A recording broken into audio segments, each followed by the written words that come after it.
गायकशी कानून के तहत पहला फैसला, मुजरिम को 10 साल कैद की सज़ा।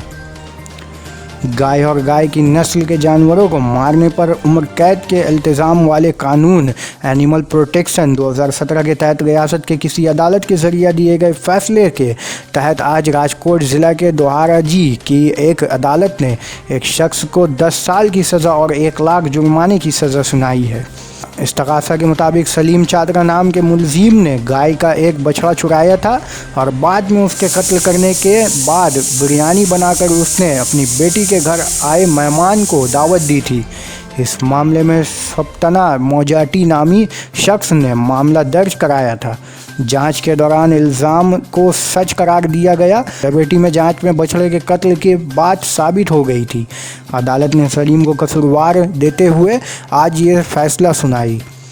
वाज़ह रहे कि साल 2017 में असेंबली से पास हुए मुश्तरका कानून के तहत गाय और गाय की नस्ल के जानवरों की चोरी और कत्ल के लिए 7 साल की सज़ा से लेकर उम्र कैद और 1 से लेकर 5 लाख रुपए तक के जुर्माने की सज़ा तक का इल्ज़ाम है।